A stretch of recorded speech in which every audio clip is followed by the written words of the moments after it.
play golf, do you not, Clark? Yes. You're a 13 handicap, remember that correctly? Would you like to be better? Yes. Would you come on up here and work with me a little bit? We want to talk about golf. Is that a good change of pace or not? Look, we're going to talk about not just golf, but sports in general, because what I'm going to talk about here is applicable not only in golf, but applicable in all the sports. Have a seat. Oh, here we're going to give you. We got to wire you up. Do you have a fear of public speaking, Clark? No. I didn't think so. I didn't think so. You can put it in the pocket if you want. That'll do it. Okay. A 13 handicap, which means you shoot in the mid-80s approximately. Do I have that right? Mm-hmm. Okay. You play a lot of golf? Not really. Okay. About twice a week. Once a week. It's all perspective, isn't it? You know? All right. Are you capable of shooting in the 70s? Yes. How do you know that if you don't do it? I used to. I used to do it when I was younger. Oh, but now that you're older, you can't do it? Because I don't play as frequently. Okay, but if you played more frequently, you could do it. Possibly. You sure? Not really. Okay. Remember the arm? Why don't you stand up here for a second? I want to do some arm testing with you. I'm just going to. Okay. Are you right or left-handed? Right-handed. Well, for the moment. Well, here. Here. I'll tell you what. We'll get this squared away somehow. Stand right over there if you would. Good. Okay. Put your arm out for me. Now, remember, in order to do this well, you have to be consistent, which means that you resist with all your strength every time. Okay. Everything you got every time. Okay. So let me feel your strength first of all. Okay. Just be as strong as you can. Okay. Oh, very strong. Do it again. As strong as you can. Okay. Say, I want to shoot in the 70s. I want to shoot in the 70s. Okay. Be strong. I want to shoot in the 70s. Okay. Say, I want to stay in the 80s. I want to stay in the 80s. Okay. Be strong. I want to stay in the 80s. Okay. Where are you stronger? It felt like I want to stay in the 80s. Yeah. It was obvious to me. Yeah. See, now, let's do it again. Okay. I want to shoot in the 70s. I want to shoot in the 70s. Okay. Be strong. Be strong. I want to shoot in the 70s. Okay. I want to shoot. Feel as strong. I want to shoot in the 80s. I want to shoot in the 80s. I want to stay in the 80s. I want to stay in the 80s. Okay. Be strong. I want to stay in the 80s. Okay. You feel see you lost a spring the first time. Did you feel that difference? Yeah. Let's do it one more time. I want to shoot in the 70s. I want to shoot in the 70s. Okay. Be strong. I want to shoot in the 70s. Okay. I want to stay in the 80s. I want to stay in the 80s. Okay. Be strong. Hard as you can. I want to stay in the 80s. Okay. Where was the difference? Do you feel the difference? Yeah. Oh, definitely. Okay. Yeah. All right. Have a seat. Now, what's in his way? Who can tell me now that we've had a little experience here? We need a microphone probably. Who can tell me? Yeah. But somebody say it in the microphone so it just sounds official. Who wants to say it? Reversal. Here we go. Mary's going to say. A reversal. Reversal. Psychological reversal. Right. Okay. Now, see, actually, I don't know if it works in your mouth, but I know my way around sports a little bit. Not golf so much, but football and stuff like that. It seems to me that in golf, that you ought to be able to shoot in the 70s easily enough, because haven't you, in all the golf you've played, shot every single shot perfectly? Have you not made a perfect wood, a perfect putt, a perfect 9-iron, a perfect sand wedge, a perfect everything? At one time or another, yes. Okay, and probably several times for each shot? You just haven't put them all together? Right. So your body knows how to make each shot? Right. Okay, and you could probably shoot par if you put it all together? Sure, I believe that. Okay, it's possible. Yes. But you're not putting it together. Right. And psychological reversal is a major contributor to that. Okay. I can understand that. Okay. Do this. Even though I'm not shooting in the 70s. Even though I'm not shooting in the 70s. I deeply and completely accept myself. I deeply and completely accept myself. Again. Even though I'm not shooting in the 70s, I deeply and completely accept myself. Even though I'm not shooting in the 70s, I completely and deeply accept myself. Okay. Stand up and let's see if that changed you at all. Okay. Okay. Remember, hard as you can each time. Okay. Okay. Okay. Let me just feel your strength first. Okay, good. All right. Say, I want to shoot in the 70s. I want to shoot in the 70s. Hard as you can. I want to shoot in the 70s. Okay. I want to stay in the 80s. I want to stay in the 80s. Be strong. I want to stay in the 80s. Okay. You notice the difference? Yeah, there is a difference. What was the difference? There was more of a shift of strength to the first statement. I want to shoot in the 70s, that's right. and there was a shift out of the other statement. What we did is we corrected your reversal, at least for now. Okay. See, so go ahead, have a seat. As long as you are psychologically reversed, you will end up staying right where you are. You will not shoot in the 70s, as long as that's there. It's a literal block for you. Okay. Now, the day is going to come, by the way, when you're going to see people on the golf course going, even though I'm not shooting. That's true. That's very true. Now let me ask you this. I want to go another step on here. Have you ever noticed a time, and doesn't this not happen frequently, when you're about to address the ball, and you've got a shot to make, okay, and somehow or other you know that something's going on within you emotionally, Oh, yeah. that you know before you ever take that backswing that you're not going to pull this shot off. Yeah, no, I have felt that, you know, several times, and the thing is, you want to be able to control it. You know that you're set up wrong. You know that you're uncomfortable, and you know that your energy is this way and that way, and you can tell the difference, and you'd like to be able to control it, and you'd like to be able to be more consistent. Yeah, okay. Let me suggest what's happening, and this is a monumental thing in sports. Okay, I have people that routinely do this with just tapping with golf, and they knock 10 strokes off their score. I'm talking about mid-90s to mid-80s. It's a little more aggressive to go from mid-80s to mid-70s, you know. Yeah. But no, but you get the idea of it. Okay. Yeah. But tell me if you don't think this is correct. When you're having some kind of a negative emotion, that negative emotion ends up with some kind of tension in your muscles. Sure. True? Okay. Sure. I mean Yeah. that's almost obvious. Okay. When you have tension in your muscles, well, let me back up a second. Is timing when you swing a golf club and hit a golf ball very important? It's critical, yeah. Yeah, it's everything. Yeah. If you're this far off hitting that golf ball, that's a slice or a hook, right? It's a Mr. Made putt. It's in the sand trap or not in the sand trap, correct? Yes. I mean, it's that little bit, or hitting it a little bit, just a nanosecond earlier or a nanosecond too late or something like that, any of that, and you don't get that nice straight. You've got to be just right, just perfect, right? If you have tension in your muscles as a result of some kind of negative thinking, does that not show up in your timing and hence in your shot and hence in your score? Okay. So when you're about ready to address it like this, the ball, and you know something's going on, what you're doing is some kind of negative stuff going on in your head, whatever it is. And by the way, golfers are notorious at this. They walk around and say, I couldn't buy a putt today to save my soul. How come I do this? Right? You probably say it yourself. Yeah. Okay. It's a great place to beat yourself up is the golf course, right? Yeah, it is. Okay. What do you suppose would happen if when you got to that point where you just knew that probably you weren't going to be able to pull this shot off? Usually what I do now, if I don't feel right, you step back a couple of steps and you take a couple of deep breaths and you just say, okay, slow down, be consistent, and remember rhythm. You go through some sort of a little routine. You try to address the situation. You try to correct it. I don't have any trouble recognizing it, but I have trouble with what to do. Well, guess what? Tap. You have a new tool. Okay. Yeah. By the way, this is not just golf. How many here know who Shaquille O'Neal is? Yeah. He's a rather well-known basketball player. Great big guy. Plays center and all that. How does he do on the free throw line? Miserable, absolutely miserable. I mean, he's had a special sports coach come and help him to get from, 35% to 50% or whatever it's been recently. And a good pro basketball player shoots 80%, 85%, even more from the free throw line, typically. Okay. When he gets on the free throw line, he gets psychologically reversed against making free throws, and that's why. Same with Wilt Chamberlain. Wilt Chamberlain was one of the greatest basketball players of all time, 35% or so from the free throw line. Okay? Every time he got on the free throw line, he just couldn't sink one of those things to save his soul. Okay. What I'm going to suggest to you is that you do the tapping before you ever start your golf game. First of all, I'm going to give you these suggestions because it works out differently for different people. I've had some people that just go all the way around the course and they tap for every shot. That's difficult to do because you got people waiting for you and things like that. Okay. Other people, all they will do is just tap before the round. In both cases, we've had marvelous results. One thing I would suggest you do, and this we would do by practice, is remember I talked earlier about finding your point. Like it might be here, or it might be there might be one point that is particularly good for you. Okay. As you do these techniques, it may be here or wherever it is, but find your major point. And what I would do before you addressed any shot is I would just do this first routinely. I mean, you're getting your club out, and then I would shoot your shot. The use for this how many of you are prolific or proficient in some kind of play some kind of sport? Tennis or golf or something like that. Okay.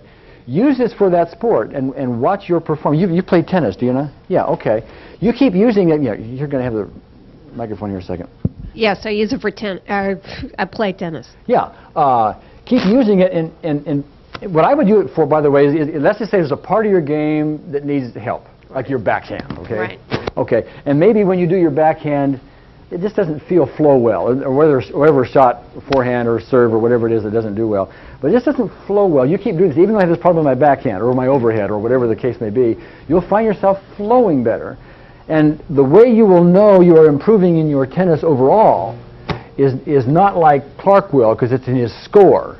Right. It will be whether or not you are consistently beating those better players and you move from a B player to a B plus player or whatever it is. So if you don't know the exact shot, you start in a more general sense, say, before I go out to play, I start the game. Sure, you can do that, but if there's if you're having a problem with a particular I kind know of shot, when my serve is off, that's pretty obvious, but the game happens so quickly, it's hard sometimes to pinpoint.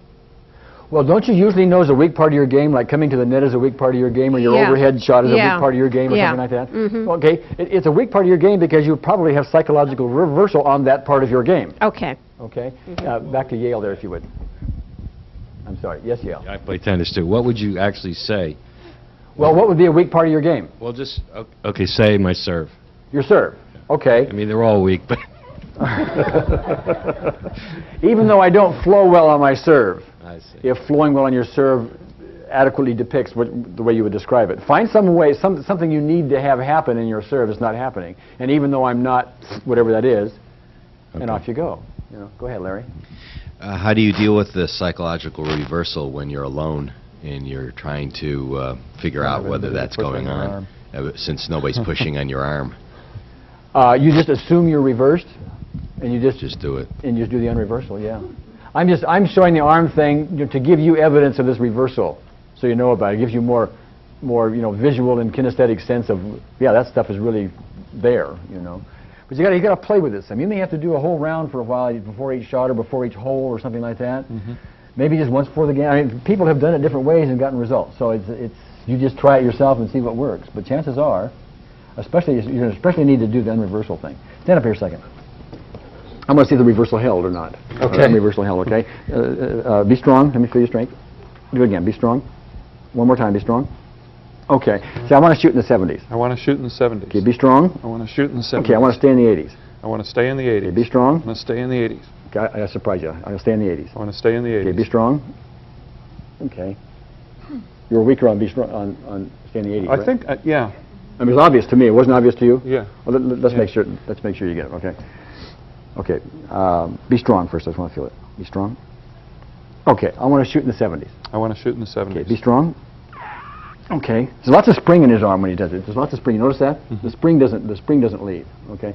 I want to stay in. I want to shoot worse golf. I want to shoot worse golf. Okay, be strong.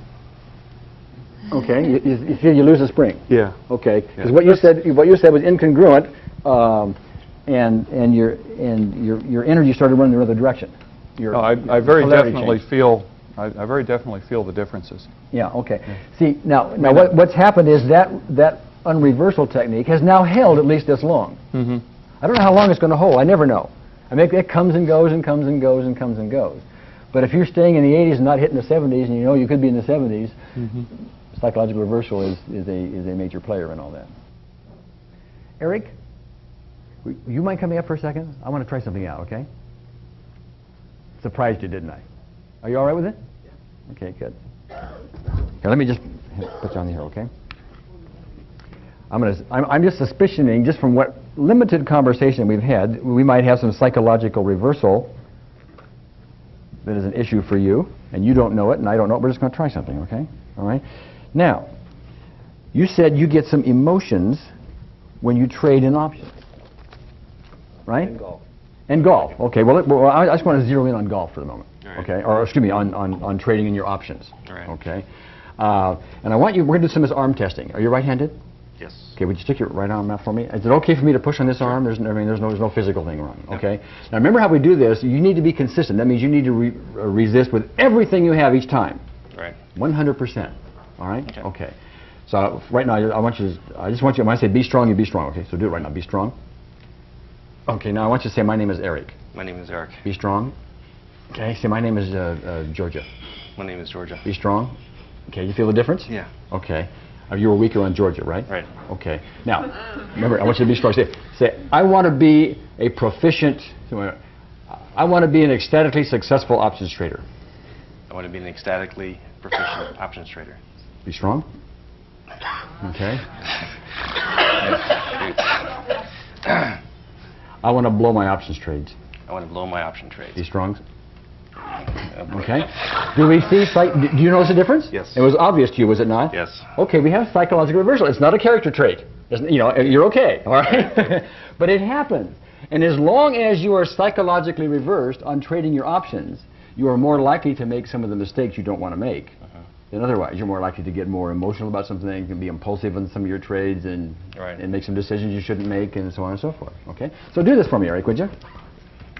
Even though I have this option trading problem, Even though I have this options trading problem. I deeply and completely accept myself. I deeply and completely accept myself. Even though I have this options trading problem, Even though I have this options trading problem.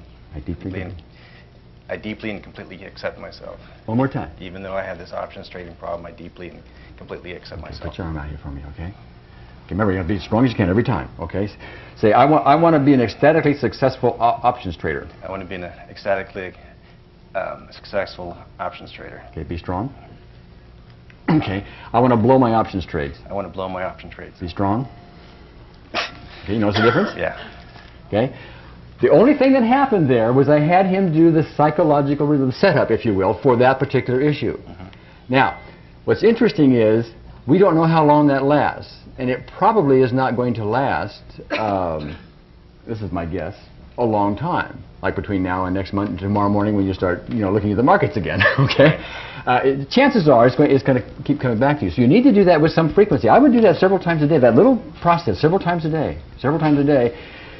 The difficult thing with having people do that is not that it doesn't work. It works very nicely. See, you won't feel any different. You don't feel any different now, do you? No. No, I mean, nothing left your body, and you don't feel like flying or anything like that. I mean, you just feel like Eric, right? Right. Okay. And you won't feel any different in the future, except your decisions are going to be different. Okay. But you need. I gave you this as a tangible view for yourself about what goes on. Okay. And it's in your way. It'll be in your way. Okay.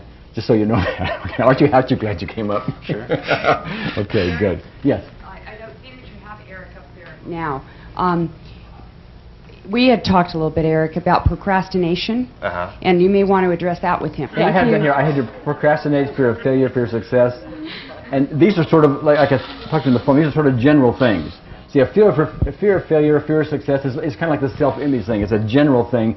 And it's made up of, trees in a forest of maybe they have rejections in it or so on. So you'd be afraid of succeeding because if you did, then you bump into a tree that says, gee, if you fail, there's penalties for that or something like that. Right. Or you'll never make it, or you're not good enough to do that, or whatever. I don't know what gets around up there, okay? We all have our versions of that stuff.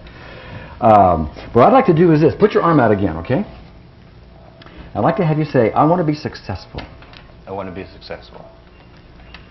Okay. So I want to be a failure. I want to be a failure. Okay, I like that one. Okay, let's do that again. I didn't do this well. I want to be a failure. Excuse me, I want to be successful. I want to be successful. Be strong. I want to be a failure. I want to be a failure. Okay, be strong. Okay, now I couldn't tell. Could you tell the difference? Yeah, that's the reverse that time. Which was stronger? The second time, being a failure. Was it a little stronger? Yeah. I would have guessed that, but it was a little more subtle for me. Right. I couldn't. Maybe I'd have you stand up to do that because you're sitting down. Stand up again, would you? Okay. Let's do that again. Okay. I want to be a success. I want to be a success. Okay, be strong. Okay, I want to be a failure. I want to be a failure. Be strong. Okay, no, indeed, you reversed on that, okay? Now, that's a very general thing. I want you to do something else for me, okay? Be strong as you can every time, okay? I want to be happy. I want to be happy. Okay. I want to be miserable. I want to be miserable. Okay, be strong. Okay, whether you're stronger. Being miserable. Okay, have a seat. Have a seat. Do this. Even though I'm not happy, Even though I'm not happy. I deeply and completely accept myself. I deeply and completely accept myself. Even though I'm not happy, Even though I'm not happy. I deeply and completely accept myself. I deeply and completely accept Again. myself. Yeah. Even though I'm not happy, I deeply and completely accept myself. Okay, stand up again for me, would you? Okay. I want to be happy. I want to be happy. Okay, be strong. Okay, I want to be miserable. I want to be miserable. Be strong. Okay, where were you stronger? Happy. I want to be happy. See what that does? Isn't that interesting? It clears away a lot of stuff. I just don't know how long it's going to last. Okay? So yeah, but I will tell you one thing. If you keep doing that, Eric, over and over and over again, and you can do the rest of the tapping for individual things, 'cause I'm sure you can go back in your history and you can find some things where you had rejections and blah, blah, blah, all this stuff, okay, that we've been working on. Pick out those trees, deal with them individually, but I would also do this on the journey, even though I'm not happy, because you want to pick a general thing, or even though I'm not successful, you may prefer that. That's also a general thing. I deeply, completely accept myself, and I would do that. How long does that take? About 8 seconds, 9 seconds once you get it done? Several times a day? I mean, here's a great way to do this, by the way, because a lot of people just forget. If you are psychologically reversed, you self-sabotage yourself, which means you won't do the tapping to begin with, because that's something that will help you, right? All right, so it's that circle that goes on. So a good way to do this, and it's something that I've taught people to do, and I do myself with frequency when I want to do something consistently throughout a day, is I will make a habit of something. Like every day before I eat, I will do it. When I get up in the morning, I will do it. I make it a habit. I kind of link it to these things. Every time you go through a door, if you link it that way, you can do it. Every time you use the bathroom, you can do it. Which is actually a great one because you have nothing else to do. It's dead time, is it not? Right? So you might as well. And that happens a few times a day, and it also spreads it out throughout the day, including when you get up in the middle of the night. You know, can you imagine? Anyway, can we give Eric a hand? Thanks, Eric. You want to tell them what the issue is, David? Well, fear of talking in front of people. How do you feel right at the moment? Well, my stomach's definitely a little upset, although I cheated. I was working on it before. Yeah, he's been tapping. See, I said don't tap, so he's coming up. He doesn't have a full-blown thing. So on a scale of 0 to 10, what would you give that stomach issue right now? Oh, I could create it to be, I'd say probably a 5. Well, you could create it to be that. What is it? You're speaking from people now. Say, hello, everybody. Yeah, no, it's a 5. It's a 5 right now. Okay.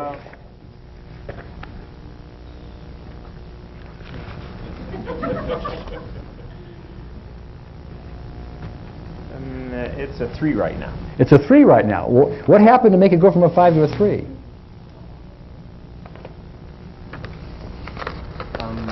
I want you to read this to him. All right, wait a minute.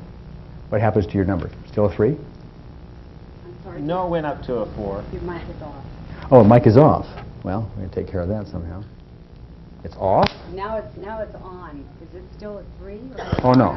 Oh, there we go. What? Okay. Okay. Now, when I ask you to read that, because you told me before reading something would be a problem. Was it still a 3? No, it went up. To a what number?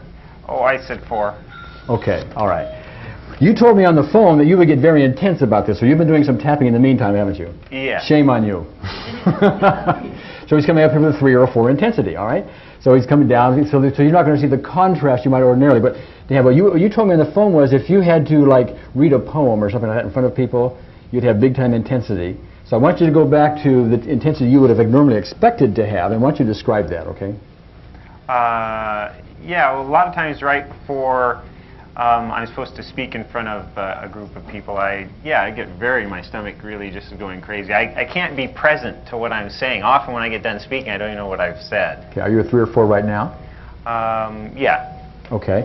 Maybe less even. Okay, what I want you to do, and you know the process, tap the karate chop spot. Say, I accept myself, even though I have this fear of public speaking. I accept myself, even though I have this fear of public speaking. 2 more times. I accept myself, even though I have this fear of public speaking. I accept myself, even though I have this fear of public speaking. Okay, can you take your glasses off a second? You probably know how to do it. This fear. This fear. Am I a teacher or what? This fear. This fear. This fear. This fear. This fear. This fear. Well, we're not going to do the whole thing. Okay. That's probably going to be enough. But do the 9 gamut. Remember how it goes? Oops. There you go. Okay. Yeah, it's helpful sometimes just to say this fear. Just say this fear one time when you do it. Okay. This fear. Okay. Tap on the eyebrow. Oh, I have to do happy birthday. Oh, I'm sorry. Yes, I'm sorry. You know better than I do. 1, 2, 3, 4, 5. This fear. This remaining fear, should I do? Yeah, no, this fear. This fear. This fear. This fear. This fear. This fear. Okay, zero in. I mean, you're right there looking at. Are you a 2 or a 3 or a 4? What are you at the moment?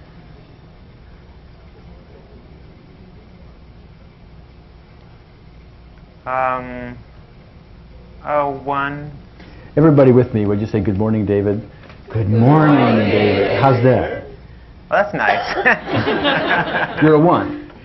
Yeah, I'm a 1. Okay, I want to get him to 0. We're going to do one quick little round, okay? Tap the karate chop spot. Okay. Even though I still have some of this fear left. Even though I have some of this fear left. Even though I still have some of this fear left. Even though I still have some of this fear I left. deeply and completely accept myself. I deeply and completely accept myself. Again. Even though I have some of this fear left, I deeply and completely accept Even though I myself. still have some of this fear left. Even though I have some of this fear left, I deeply and completely accept myself. Okay. Remaining fear. Remaining fear. Remaining fear. Remaining fear. Under your eye, remaining fear. Remaining fear. Okay. Remaining fear. Remaining fear. Remaining fear. Okay, now I want you to do one more thing, which we could have done instead of this whole passing. It's one of the shortcuts I'm going to show you a little bit later. I want you to tap the gamut spot, okay? I want you to leave your head steady and look straight out that direction. Now put your eyes straight down to the ground, but leave your head steady, okay? Hard down floor. Okay, now over 6 seconds, I want you to gradually raise them. Follow my finger. So going up to the ceiling and say, remaining fear. Remaining fear. Remaining fear. Remaining fear. Okay, stop right there. All right, now, are you still a 1?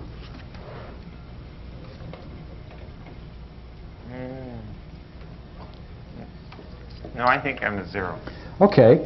Well, one of the things you really didn't like to do is to have to perform. So we're kind of talking now. You're not really performing, are you? Right. So you might have a little performance fear, okay? I'd like to have you read this to people. And by the way, what I'd like to have you do is start reading it, but this is what is very important. If you read this and start to get any intensity, a 2, 3, whatever it is, you let me know instantly. And you will not stop reading. I mean, keep reading as long as you're a 0, but if you get anything above that, I want to know right away, okay? Okay, just go ahead and read that. How are you right now before you start? Well, actually, even as you were going to pass it to me, I noticed my stomach get a little sensation. Oh, okay. So now we're going to, we have a little perform. Okay. Give me a number for that. I would say a 2. A 2. All right. I'm going to use this other little shortcut for a second. Okay, tap right there. Okay.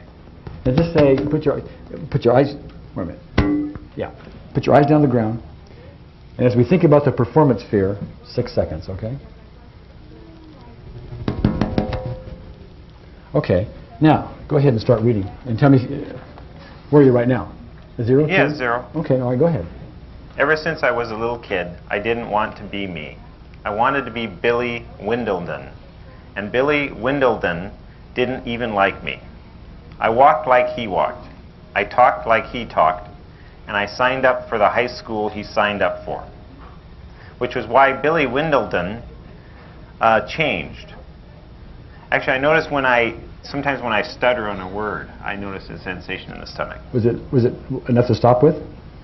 I would say definitely it goes to a number. It's something that makes me lose thought of like. Okay. You know what I mean? It's like I go into my First of all, I'm going to add to your performance anxiety a little bit. Okay. Okay. That is not Billy Windledon or whatever you said. It's Billy Whittledon. Okay, Whittledon. Whittledon. You mispronounced it. Okay. Do you always do it that badly? Yes. Okay. Now, when I say that, does that give you any intensity? A little. Okay, let's take the glasses off, okay?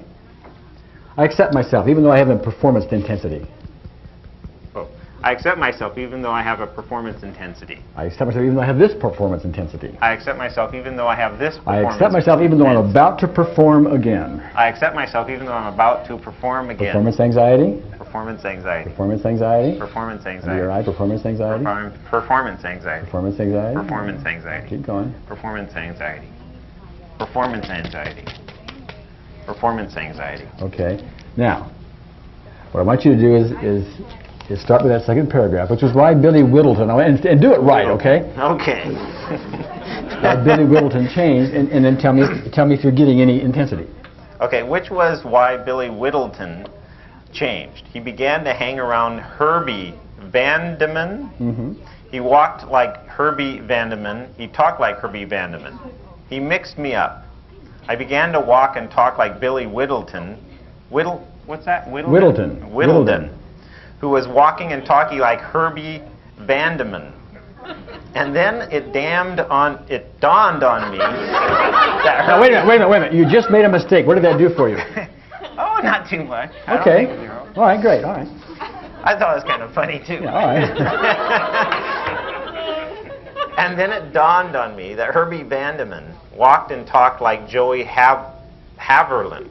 And Joey Haverland walked and talked like Corky Sabinson. So here I am walking and talking like Billy Whittleton, imitation of Herbie Vandeman's version of Joey Haverland, trying to walk and talk like Corky Sabinson. And who do you think Corky Sabinson is always walking and talking like? Of all people, Dopey Wellington, that little pest who walks and talks like me. Okay, now, on a scale of 0 to 10, as you went through that, did you find yourself 0 all the way through? Did you go up and down? What happened? Oh, actually, it's interesting. I noticed a sensation in my legs. It's little, like Okay. it's like a 1 or something. A 1. And actually, I noticed that it's there's maybe something about the judgment of people.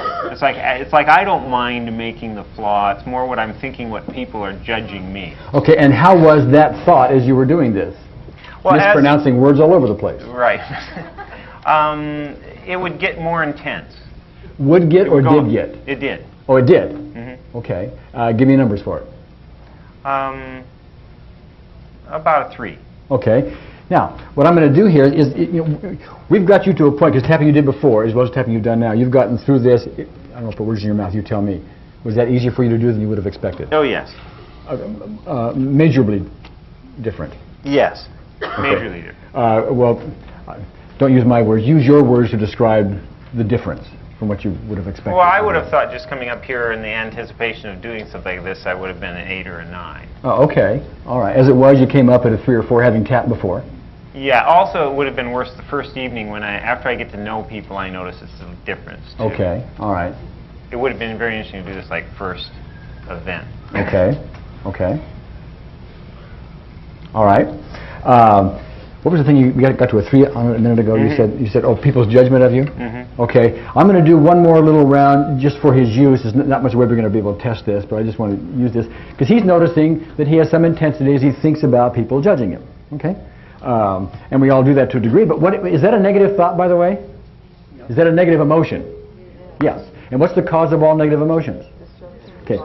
That's right. And if we have a negative emotion that somehow limits us in our performance, like in what we're doing in front of an audience, etc., and it can be neutralized, is that worth doing?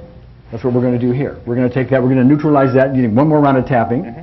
And if, by the way, you get up to do any more speaking in time, mm-hmm. if something comes up, it's going to be because there's yet some other aspect. It's going to be a bigger audience, or maybe it's going to be the first night instead of the second night, or some other thing, okay? Mm-hmm. But after a while, you do this, well, I don't have any fear of public speaking myself. I rather enjoy doing it, and you'll get to that point.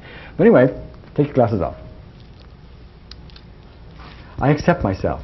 I accept myself. Even though I have a fear of people judging me. Okay, I accept myself even though I have this fear of people judging me. I accept myself even though I have this fear of people judging me. Okay, fear of people judging me. Fear of people judging me. Fear of people judging me. Fear of people judging me. Fear of people judging me. Fear of people judging me. Fear of people judging me. So you want to be right about there. Right about there. Fear of people judging me. Fear of people judging me. Okay, do the 9 gamut. Okay.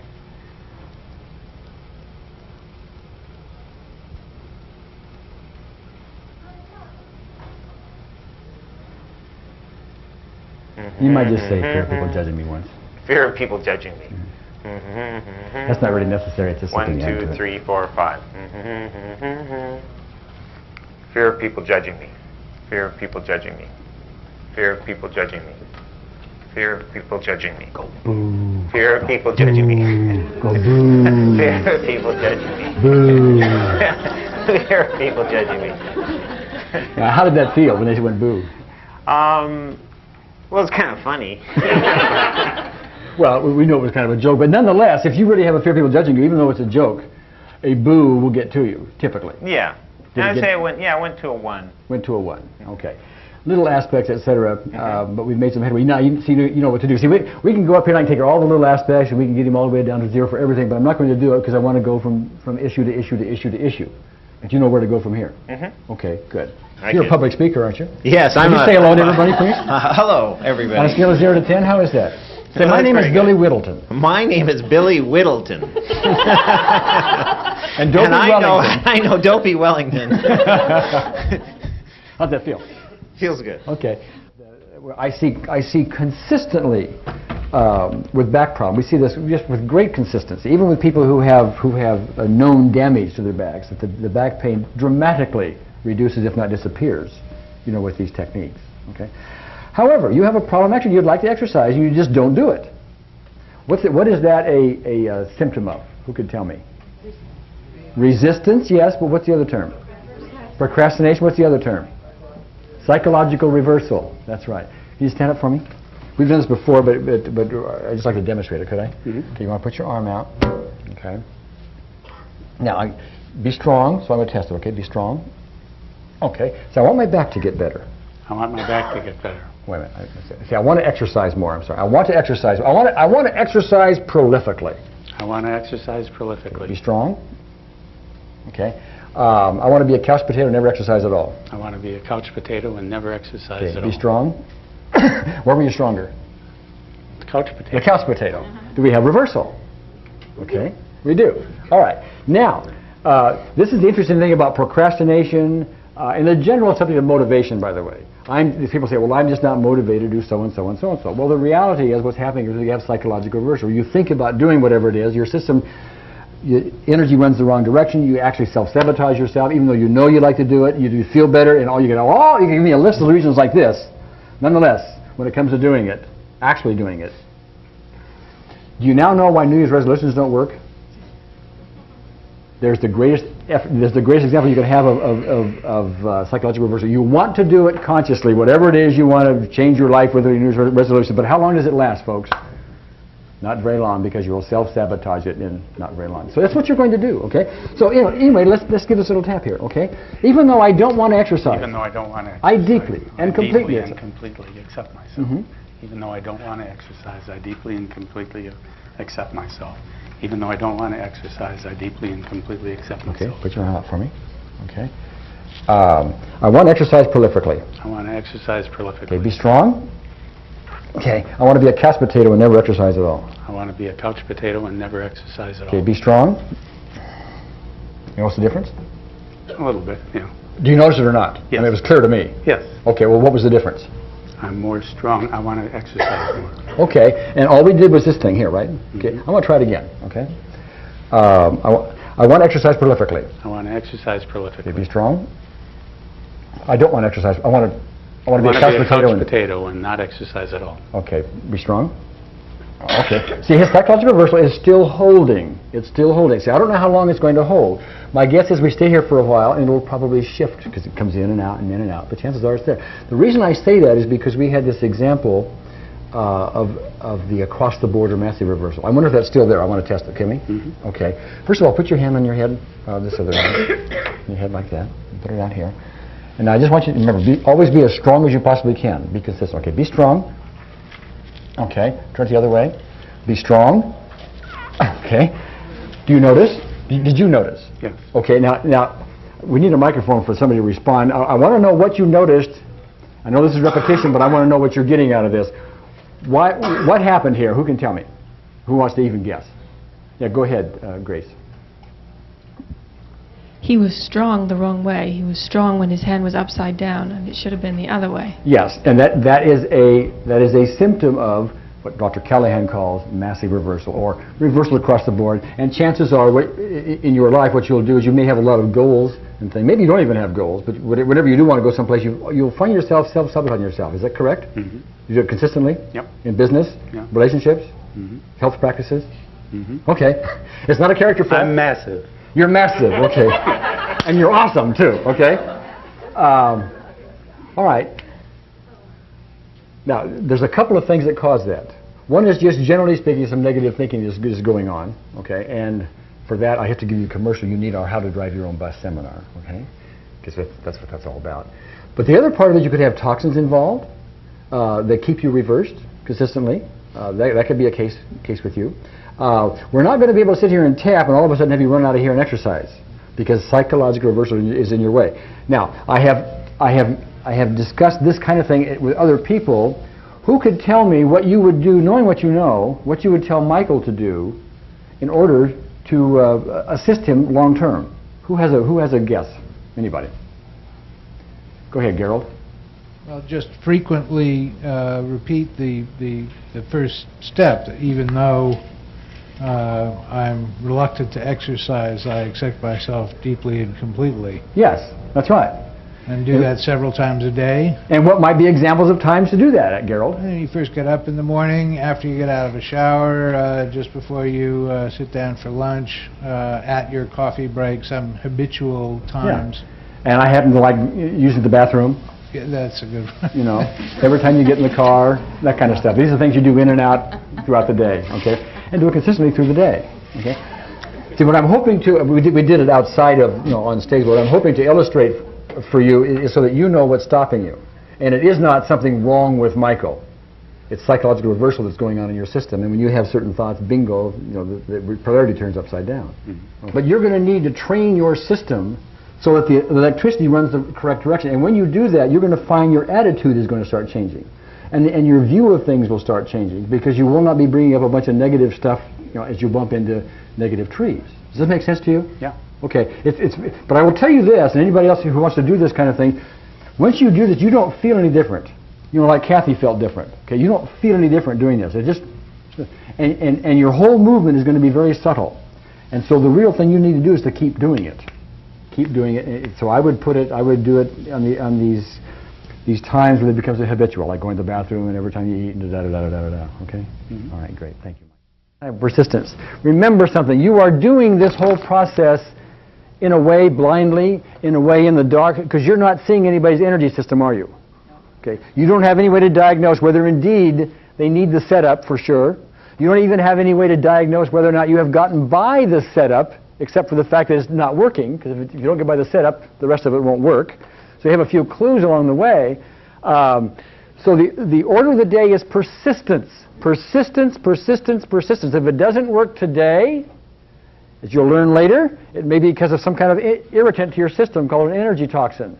Tomorrow, at a different time of the day, you'll be in a different room, you'll have had a different diet in the meantime, et cetera, and whatever may have been irritating, it will be out of the way. So you do it again. Persistence, persistence, persistence, persistence. And let me make a point here if I can. One of the most common issues that people would like to have some improvement on in their world is what they call self-image. Now, self-image is a great big broad term and is made up of lots of little problems. If you have a fear of rejection, well, that's a tree in the forest of self-image, if you will. If you have phobic responses to something, you typically say to yourself, well, I'm not like other people. That's another little tree, or a big tree, depending, in the forest of self-image. If you have anxiety, if you have physical pain, and all of those things, all of those are messages to yourself at some level that say, well, gee, I'm not as good as maybe I could be, right? And they all do that. And to the extent you take those trees and chop them down, there is less and less and less in the way of the self-image. And a better, more joyous self-image comes up because there's less holding it back. So I point out every single tree we cut down for emotional freedom gives you release towards a better self-image. I want to suggest something to you. What I have done up here on purpose for the purpose of teaching is to show you contrast. That's one reason we deal with phobias, like I said, because people go, oh, like that, and then they have a much reduced response to an otherwise phobic thing, okay? So you can see it. It was an 8 or it was a 10, and now it's a 0 or a 1 or a 2 or something like that. So it's very dramatic, and you can see that. Most of the things we deal with aren't that dramatic. I mean, we can sit there and think about things, and we kind of get bothered by them and so on, but it's not like a phobic response, or it's not like the prime traumatic memory we may have or something like that. There's just lots of these other things. There is a great deal of, let me go back a second. You do not need, this is very important to understand, you do not need to zero in on some problem, get yourself all emotionally intense about it, find that you're an 8 or a 9 or something like that, and then get yourself down to a 1 or a 0. The reason I do that here is it's a guideline for me to know where people are, from an 8 to a 5 to a 1 to a 0 or whatever. And it's a good teaching tool because you see the contrast, and the person themselves see the contrast. So that's wonderful. But you don't need to do that. Remember, taking EFT down and simplifying it, all you need to do is to tune in to the problem. That does not mean visualize in vivid detail your problem. It does not mean that. It means tune in. That's why we have the reminder phrase. You know, this problem, this pain, this whatever it is. That's why we have the reminder phrase, because that is having your system just tune into the problem. And once you've tuned into it and you start doing the tapping, any energy disruptions that go on are being addressed by that and straightened out. You don't have to start with some 8. All you have to do is tune into it. Now, that doesn't mean there won't be some aspects come up, et cetera, but I want to show you a very simplified way of doing it, something that everybody in this room should do every single day. Okay? And that is to get up in the morning and take any issue, whether it's a specific one or not, even a general issue like I feel inadequate, okay, something like that, or even be a little bit more specific, this problem with cold calling, okay, or you know, my health problem, my fibromyalgia would be an example, or my whatever you have. And instead of taking just the little bitty pains, the bitty things, take some general thing. And even though I have this, and go through the whole process once, that takes 1 minute to do the entire basic recipe. No shortcuts, no nothing. Just do the entire basic recipe. Takes 1 minute, and then assume there are aspects you haven't addressed, because you're not going to feel any different. You probably feel no different whatsoever that you will notice at the moment. And then assume you have you need to do 2 more rounds, and subsequent rounds are done with, even though I still have some of this, and then you have remaining, you should do that. Do 2 of those rounds. That takes a total of 3 minutes for the fact that I feel inadequate, or for the fact, whatever it is that you want to deal with, okay? You are not probably going to feel any different at the moment, but you do that every day for a month or 2 or 3, and this is what's going to happen. I gave this metaphor yesterday, but I want to expand on it if I can. It's like you have this, we all have this forest with all these trees in it. Some trees are taller than other trees. They're bigger trees. So if you address it on some kind of a generalized basis, what your subconscious mind is going to do is going to pull up the most prolific tree. Even though you may not consciously know what that is, your subconscious mind is going to work for you. And it's going to take that highest tree, and it's going to maybe not chop it to the ground, it's going to chop it below the next highest tree. Okay? It's like the toothache, stomach ache, and the whatever else I said. Yeah, headache. Okay, that's your head. Okay. And so maybe you have a tree this tall, and after you do this, a few times, then that tree is this tall, but it's still not down, is it? But now you have trees here, so you're going to chop this one down to here, and then this one, down to here. And after a while, you keep doing that day in and day out and day in and day out. Your trees, the forest becomes shorter and shorter and shorter and shorter until there is no forest, at least in the area that you're dealing with. The problem with that isn't that it doesn't work. The problem is you won't notice it because it is so subtle. It will become routine to you. You will start to feel differently. But it's like, who was it yesterday? Where's Jeannie? Jeannie was leaning on the railing. I mean, you had the height concern, and now here you are leaning on the railing, and you didn't even realize it until you happened to notice that. Okay? It was so routine to you. It was so normal. It's like it's always been that way. I mean, that was the sense of it, was it not? Okay. That's how it will be. So you're going to need to be an observer. You're going to need to notice, gee, something different. This morning, Pam was talking to me, and she was doing some work for some food stuff, and you went by the bakery, didn't want things. And you happened to notice that, right? But normally it's very routine. Well, you don't need these things. I've got to tell you that is also the power in it, but it's also the deception. It will deceive you because you will not know you're getting these kind of results, okay, unless you become an observer and start noticing. Somebody else will say to you 3 months from now or 6 months from now, gee, something's different about you. You may notice sometimes as you're in a conversation with somebody where you would normally get uptight, for example, you will notice that, gee, that was kind of easy. And you won't really know why unless you're an observer. Very important concept, okay? If you take nothing else out of this seminar, do that and do it daily. And your force will shrink. One of the more obvious things you can use this for, if you will think about it, is in the marriage relationship. Quite often people are married.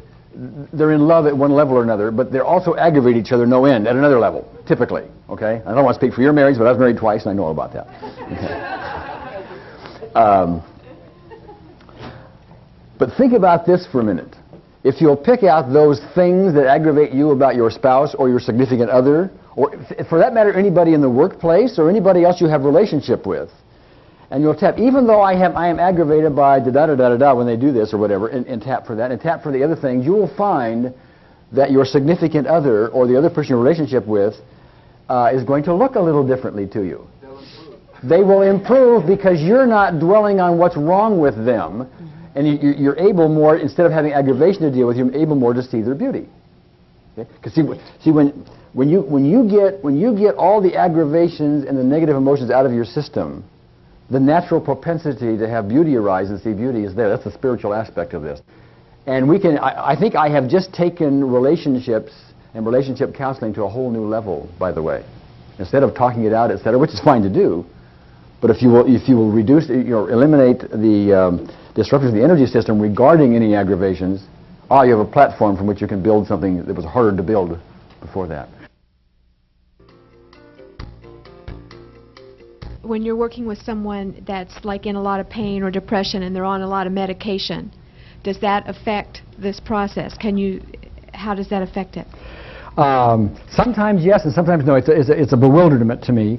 The medications people take, could be considered toxic. In some levels, they are considered toxins. Mm-hmm. Do they bother the energy system? It depends on the person. I've had some people that are on all kinds of medication, have all kinds of stuff running in and out of their body, and their energy system works beautifully. Other people, for some reason, they don't have any of that going, and it still is.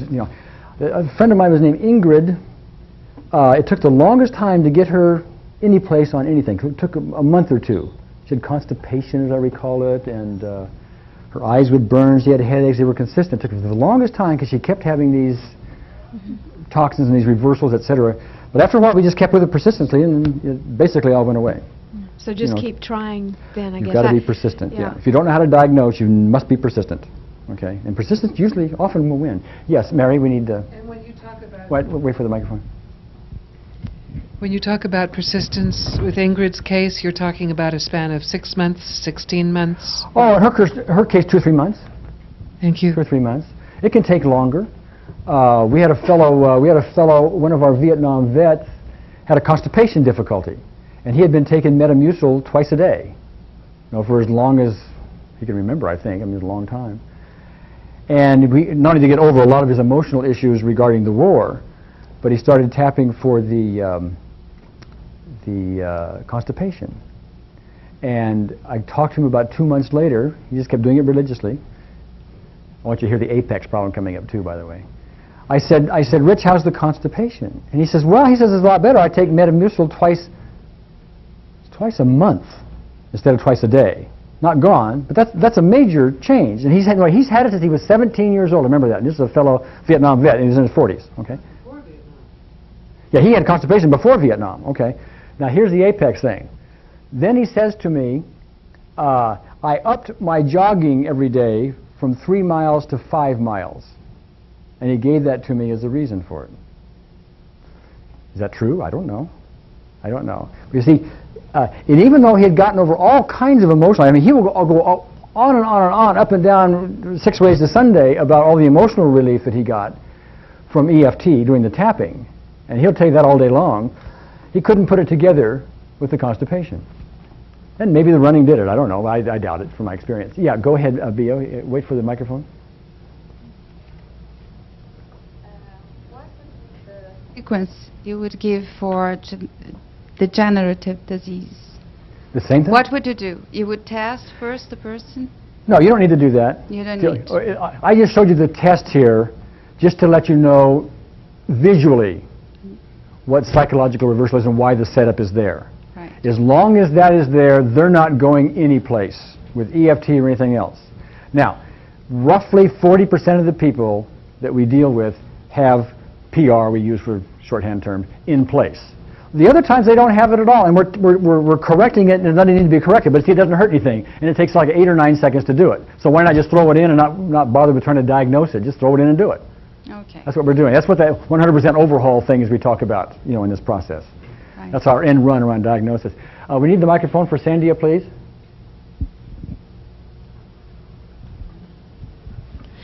You've been doing the tapping procedure pretty fast. Yes. Should we follow and do it, that fast? You will naturally do it that fast as you get more and more proficient with it, because you'll just want to, click it right off.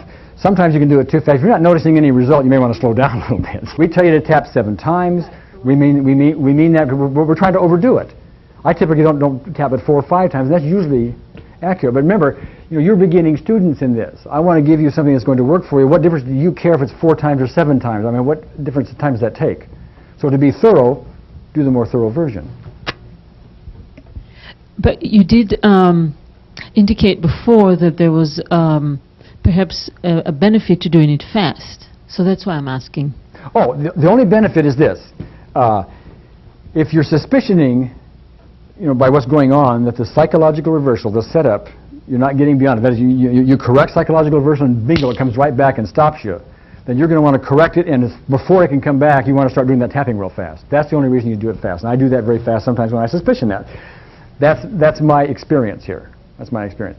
And by the way, this is all the art to it and the little fineries and so on and so forth. I will repeat again what I said yesterday, when you're watching the Dave tape and before that. When we show you that basic recipe, that longer version of it, if you just take that basic recipe, forget about the shortcuts and all of that, and just do that persistently over and over and over and over and over again, great results are in store. That's been our experience.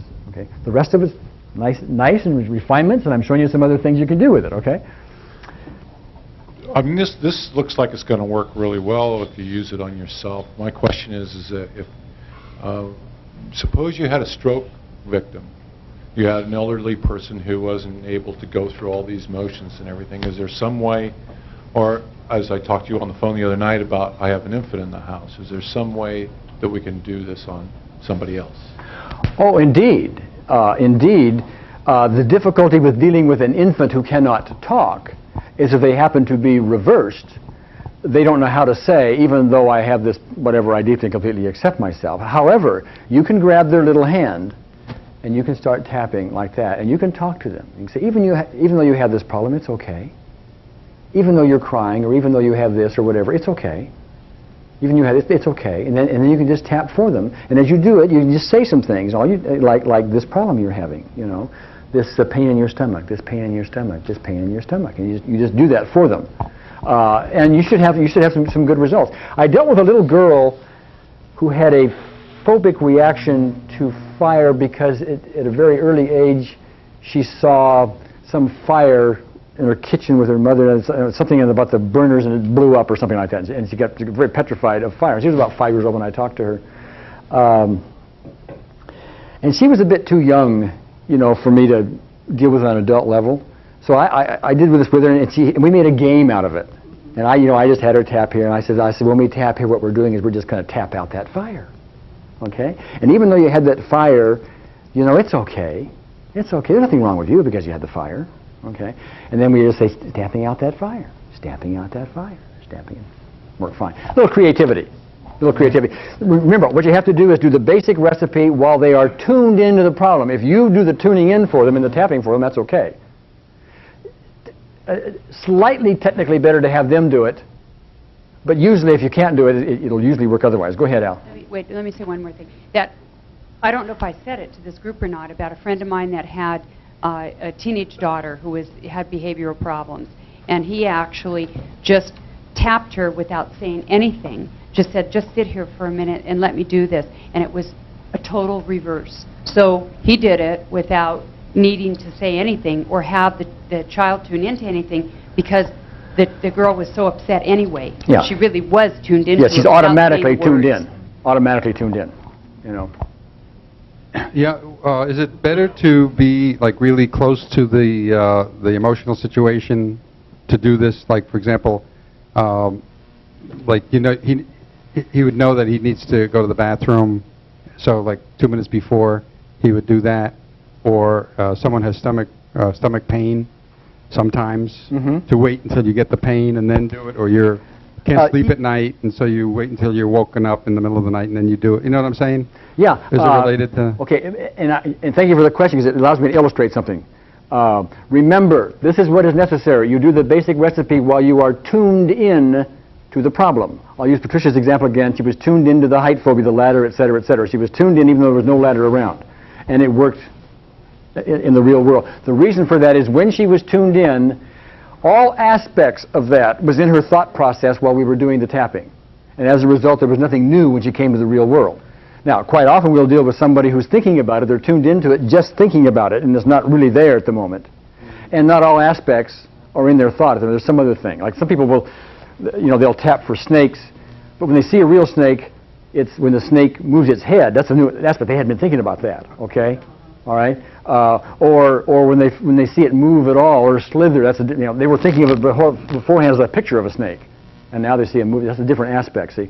So to the extent we get all the aspects when you're just thinking about it, bingo, we're done. If not, then we have to go through them and they'll show up in the real circumstance. Yes, Jen? Along that line, so if you were working with somebody who said they wanted to get rid of their phobia about snakes and you asked them to, to tune into a snake, and they went through that whole thing and got to a 0, might you then say something to them like, now I want you, well, I guess like you did with Jed, imagine a time when you actually saw a live snake, or imagine if there was a snake on TV moving. Yeah, and that's called testing it. That's, you'll have a diagram tomorrow called format. In fact, the format, how to apply EFT is in your manual. There's a whole format for that. But when those things happen, yeah, go ahead. I'm a little bit confused about the sore spot. Do you just rub the sore spot when you're having a hard time getting past the setup? Yeah, rubbing the sore spot is an alternative to tapping the karate chop spot. In both cases, you say that same affirmation. So we can do either or? You can do either or. This one is a little more powerful, but it hurts. This one works most of the time and doesn't hurt. Okay. I almost remember very little of my childhood. 90% of it just isn't there in my conscious memory. And I'm certain there are several aspects of that which still affect me, but I don't know which particular ones. So how would I handle that? All right. Great question. And that brings me to a very important academic point, okay? And this is something you really need to know because part of the art of all of this.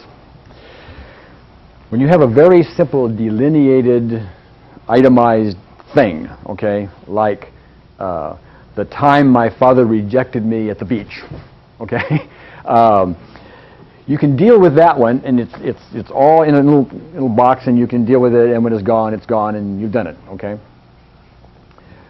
But how about the more general issue? My father rejected me. Now that's made up of lots of little pieces, or could be typically, isn't it? I mean, there are probably several rejections, if you will. But if you don't remember the different objections, your subconscious mind will do something for you if you're patient. And that is what you would do. What you would do is you would start the whole process addressing the forest. Even though my father rejected me, or even though I feel rejection from my father, or however you want to state that more general thing, what will happen is even though you're not aware of it, or in your case, even though I don't remember my childhood, or even though I had a poor childhood, or even something bad happened in my childhood, if you're suspicious or whatever, okay, your subconscious mind will start bringing these things up. And it's something like this. If that forest, the floor of it is the stage, and the trees all rise, some are going to be rising this high, and some are this high, and some are kind of short, all this kind of lots of trees in it. What will happen when you do that is the tallest trees will get the tops cut off first. Okay, and it'll start taking the sting out of it a little bit. But you still got trees there, okay? But see, if you got a tree this high, then you have the next tree is this high. Once you've worked this one down and done some general stuff on it, this one's going to get pulled up by the subconscious mind, and then it will get cut maybe in half. Still there, but cut in half. But now the one that shows up is this one, even though you're not consciously aware of it. And so you do it again. You do it the next day. Okay, now this one's getting cut down to a certain degree, and then there's this other tree up here, okay, and that one's getting cut down, then the next highest tree, and so on, and after a while you cut all the trees down, and you may even remember the childhood stuff, you may remember it, okay, after a while, but you got to be persistent because you probably will not notice the change, Meg. That's very important. You'll probably not notice the change. It'll be very subtle. Things will happen in your world, your self-image will probably, if in fact there is some abuse or something like that back here you're not aware of. Your self-image will start to rise, you'll respond differently, lots of things will happen as a result of that because the baggage won't be there. The trees will all be shorter and shorter and shorter, even though you never knew specifically what it was. I'll also tell you you'll probably find a few things specifically will come back as you address it.